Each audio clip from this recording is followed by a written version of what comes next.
नमस्कार गाइज। तो आज मैं 10th क्लास NCERT मैथ आज शुरुआत कर रहे हैं 3.1 यानी चैप्टर 3 यानी नाम है चैप्टर का दो चर वाले रैखिक समीकरण। इसको जब इंग्लिश में इसका नाम पढ़ेंगे तो pair of linear equation in two variable, यानी इसमें ये कह रहा है कि दो चर वाले रैखिक समीकरण युग्म, यानी जब भी होगा तो दो चर वाले ही समीकरण इसमें होंगे। यानी दो के मतलब होता है 2 और चर का मतलब होता है x, y, z dot dot dot कुछ भी। यानी आप लोग को बताए थे कि अचर होता है, गिनतियों की संख्या को अचर बोलते हैं, जिसका मान बदलते रहता है उसको क्या कहते हैं, चर। और जिसको मान नहीं बदलता है उसको अचर बोलते हैं। तो चर क्या है, एक्स वाई जेड ABCD की जितनी भी संख्या होती है वो चर कहलाती है। और रैखिक क्या होता है, जिसका घात 1 हो।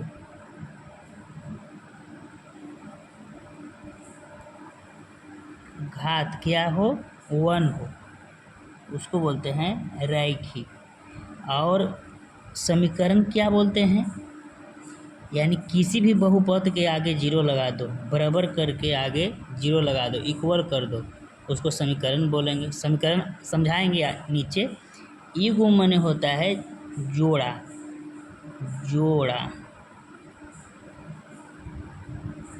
जोड़ा के मतलब मान लो कि दो गो कोई समीकरण दिया हुआ है तो उसको लेके चलेंगे, उसको जोड़ा कहते हैं, युग्म। तो क्या समझे इसमें, दो चर वाले रैखिक समीकरण का युग्म माने जोड़ा। दो माने दो, चर माने एक्स वाई जेड, रैखिक माने एक घात वाले को रैखिक कहते हैं, युग्म माने जोड़ा। इसको अब व्यापक रूप देख लेते हैं। ये सब कॉन्सेप्ट है, पहले मैं स्टार्ट कर रहा हूँ तो बेसिक कॉन्सेप्ट के साथ चल रहा हूँ। इसका व्यापक रूप क्या होता है,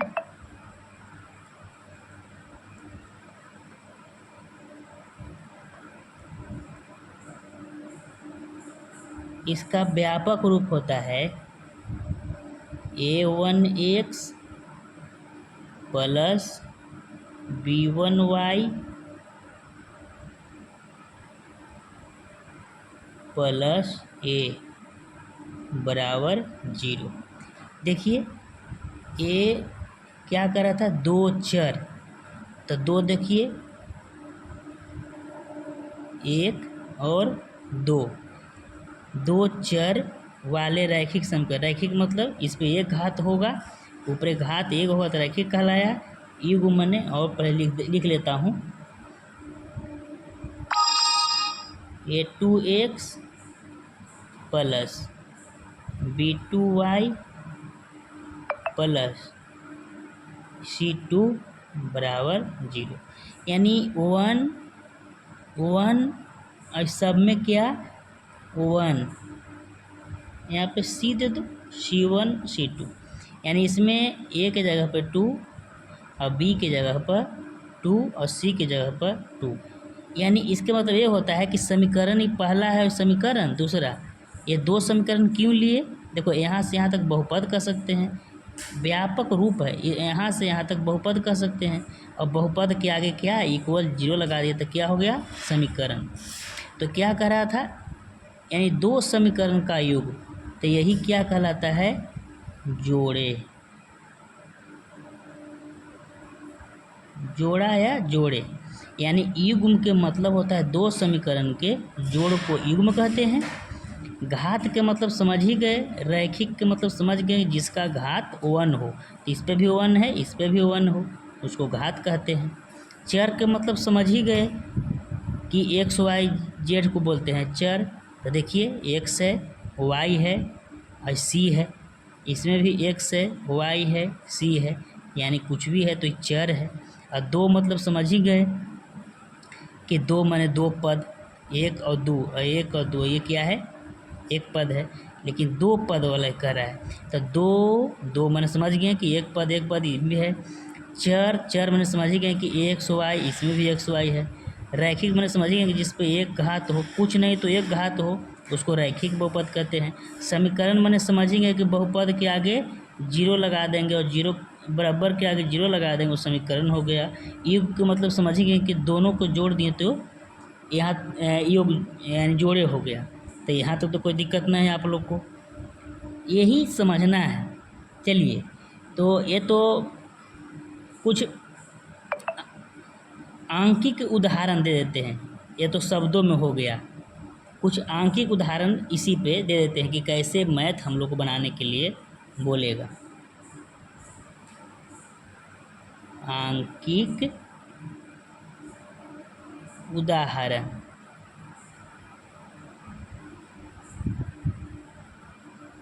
आंकिक उदाहरण के मतलब क्या होता है, इसी पे एग्जाम्पल देके समझाएंगे। जैसे इसको पूरे ये शब्द को हम ये पूरे जितना भी जो टुकड़े टुकड़े हैं उसको हम लोग एक शब्द में बोल सकते हैं, वास्तविक संख्या।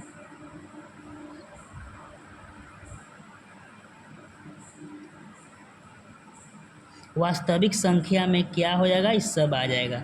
टू भी, चर भी, घात भी, जोड़े भी, सभी को वास्तविक संख्या भी हम लोग कह सकते हैं। चलिए, तो आंकिक उदाहरण इसी पे उदाहरण देता हूँ एक। जैसे रहेगा 2x, ऐसा नहीं है कि ये प्लस प्लस है तो पल से पल्स रहेगा, इसके जगह पे माइनस भी रह सकता है।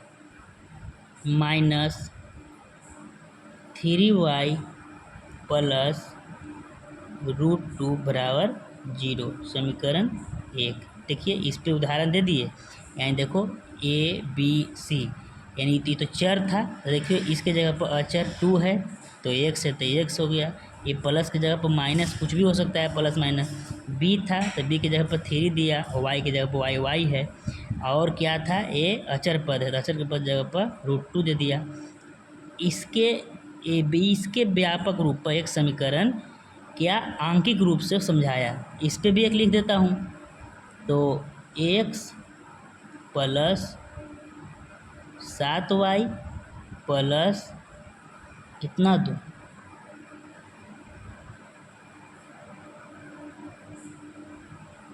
7y प्लस 12 बराबर 0, समीकरण 2।